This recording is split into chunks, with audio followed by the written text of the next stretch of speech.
Hi, I'm Jill Shaw, Rebecca A. Boylan, and Thomas W. Sidlik, Curator of European Art from 1850 to 1970 at the Detroit Institute of Arts. It's great to be able to reach out to all of you while the museum is closed due to the COVID-19 pandemic. I miss seeing you in the galleries and hope that we can be reunited in person soon. Of course, I also miss seeing many of my favorite works in our galleries while we were working from home. And it's been hard to pick which ones to reflect upon from a distance during this incredibly difficult time. Initially, I wasn't planning to talk about the DIA's incredible Monet painting, since we so recently organized an exhibition that focused on it. But I have been thinking about the painting a lot, and believe it or not, my 2-year-old daughter encouraged me to do this video. Let me just say that my daughter has a very limited vocabulary at this point. So no, she didn't actually tell me to record a video chat on our Monet. But as you can imagine, we are spending a lot of time reading books here at home these days. One of her favorites is a book called A Picnic with Monet that was given to us by a friend of the museum. It was the perfect baby shower gift since I was pregnant with her during the run of our 2017-18 Monet exhibition. I'd like to think that my child really learned a lot about Monet during that time, even though she wasn't even born yet. She raced around with me doing research and giving exhibition tours, and I can only wonder what she picked up along the way. But what I never dreamt was that she, at 2 years old, would now be reminding me of Monet's great artistic skill. So my daughter's favorite words right now all start with a B. So anything with a bubble, a bee, a baby, or a boat gets a gold star from her. So in this Monet book for children, which we have read over and over and over again, there are a number of paintings illustrated that include a B word, boats. It's a total score for the baby, but I have to admit that I've grown a little tired of reading it. And I do glaze over the pictures as I just try to get to the end of the book with her. At some point, though, I realized that my daughter was always waving her hand at one particular page in the book. And that page features a detail of this painting, now in the Musée d'Orsay in Paris. And it took me a few times before I realized she was responding to something in the painting that I hadn't really taken note of. With a few quick flicks of his brush, Monet gives the indication, without any great definition at all, that there is a person standing on the boat waving at the viewer.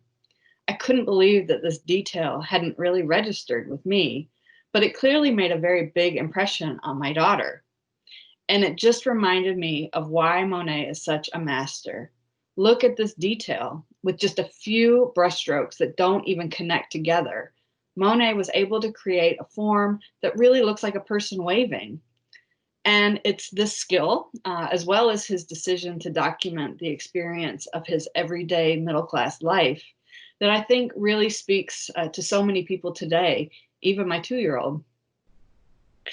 So this painting in the Orsay's collection that spoke to my daughter is one that the artist made around 1872, when he was living in the Paris suburb of Argenteuil, where the Monet family lived between 1871 and 1878.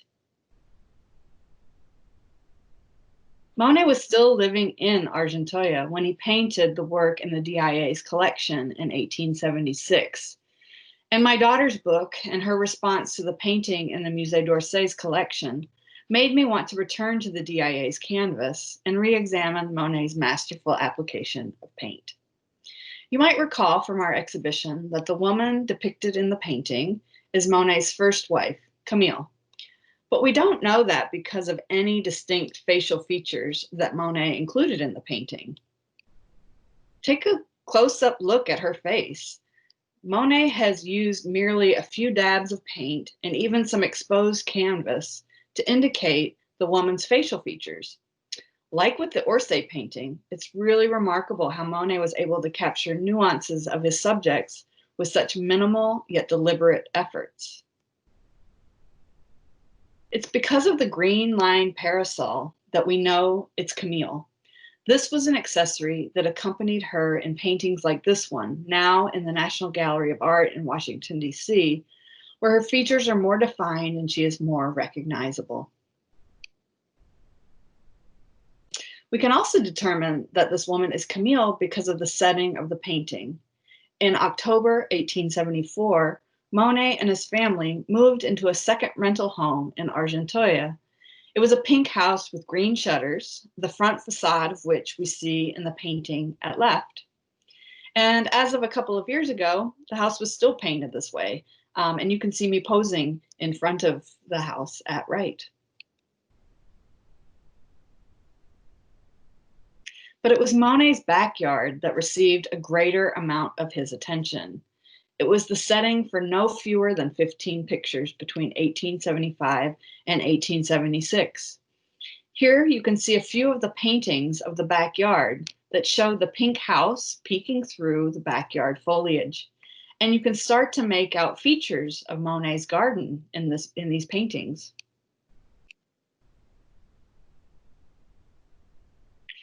But it's not until we look at this work that we can really understand the layout of Monet's backyard.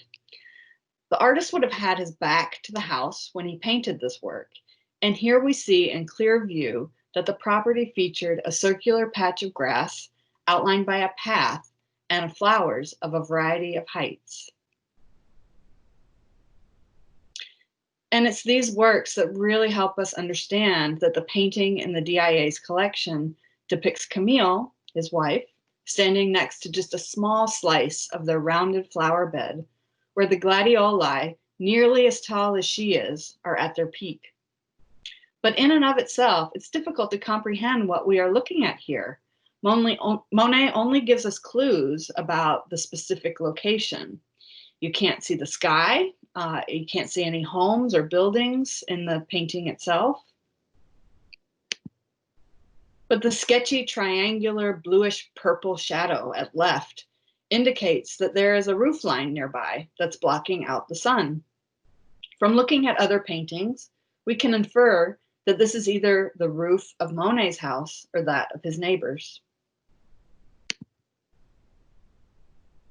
Monet also uses those quick abbreviated brushstrokes to indicate the tall red and pink gladioli, as well as the white butterflies. By using this technique, Monet conveys a sense that these compositional elements are flickering in the changing light or moving in the breeze. There is no true definition to the flower petals or the butterfly's wings, yet Monet is able to masterfully capture their essence through his quick application of mere dabs of paint.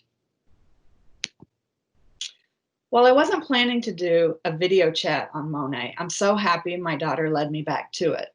For what is so compelling about Monet's work is not just how he painted it, but it is also what he painted, those fleeting and rather insignificant moments from his everyday life. Monet reminds us that it is not just fancy occasions or special events that are extraordinary and worthy of documentation. It's also the everyday moments in our lives, whether relaxing in the backyard or reading the same book 1,000 times with our kids, that should be celebrated. No matter how you are spending your time during these turbulent days, I hope that you will stop to be mindful of the everyday moments you experience that go by unnoticed.